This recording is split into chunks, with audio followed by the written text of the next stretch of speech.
স্থানীয় নেতৃবৃন্দ, সাংবাদিক বন্ধুগণ, আমার সামনে উপস্থিত একান্ত প্রিয় ভাইয়েরা, এই মাইক যন্ত্রের সাহায্যে যাদের কানে আওয়াজ পৌঁছছে সেই সমস্ত অনুপস্থিত ভাই এবং বোনেরা, আসসালামু আলাইকুম ওয়া রাহমাতুল্লাহি ওয়া বারাকাতুহু। আপনারা সবাই ভালো আছেন? আলহামদুলিল্লাহ, আমরা সবাই ভালো আছি। ভালো থাকার কারণে আপনাদের কাছে আমরা আসতে পেরেছি, আপনারাও পেরেছেন। প্রিয় ভাইরা, আল্লাহ তাআলা আমাদেরকে দুনিয়া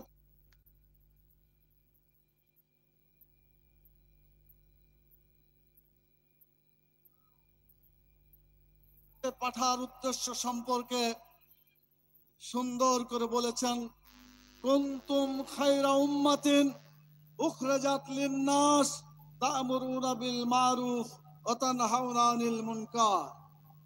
তোমরা শ্রেষ্ঠ জাতি, তোমাদেরকে বেছে বের করা হয়েছে মানুষের কল্যাণের জন্য।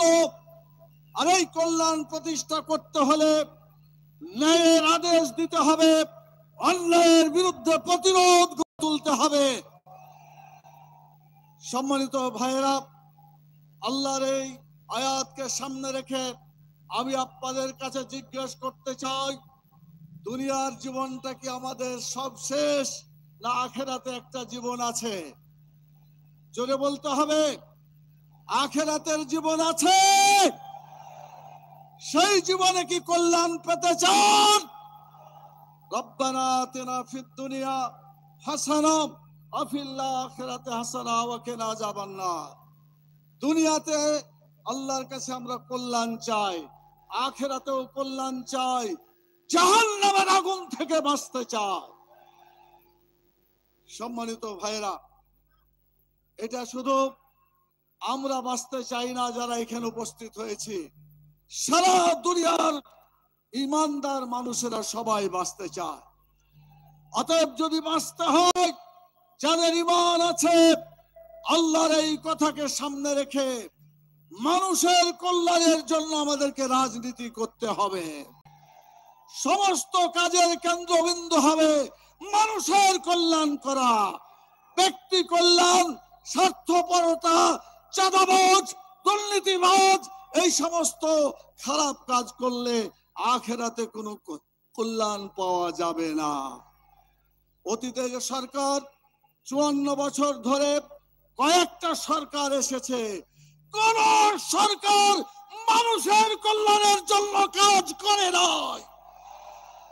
হয়তো ব্যক্তির জন্য কল্যাণ করেছে, না হয় দলের জন্য কল্যাণ করেছে, আর না হয় দুনিয়ায় কিছু মানুষের উপকার করার জন্য কাজ করেছে। আখিরাতের কল্যাণের জন্য কোন কাজ করেছে বলেন? কথা বলেন, তারা কি আখিরাতের কল্যাণের জন্য কাজ করেছে? আমরা দল ঘোষণা দিচ্ছি, আমরা দুনিয়ারও কল্যাণ করতে চাই, আখিরাতেও আমরা কল্যাণ পেতে চাই। রাজি আছেন আপনারা? সেই আখিরাতের কল্যাণের জন্য আবু সাঈদের মতো, মুগ্ধর মতো জীবন বিলিয়ে দিতে হবে। রাজি আছেন? যারা যারা আল্লাহর আইন চালু করার জন্য জীবন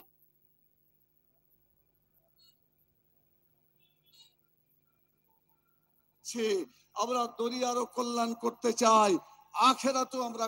একটা সুন্দর একটা স্লোগান আপনারা মুখস্থ করে নিয়েছেন, আবু সাঈদ মুগ্ধ, শেষ হয়নি যুদ্ধ। দ্বিতীয় স্বাধীনতা হয়ে গেছে, তাহলে আর কি আছে? আর একটা যুদ্ধ আছে। সেই যুদ্ধ হচ্ছে ইসলাম কায়েম করার যুদ্ধ।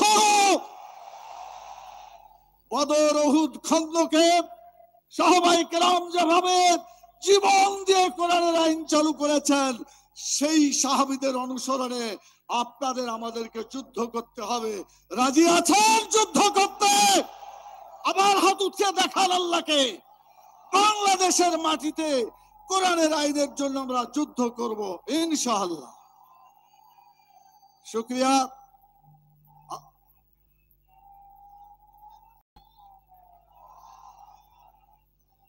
আর একটি কথা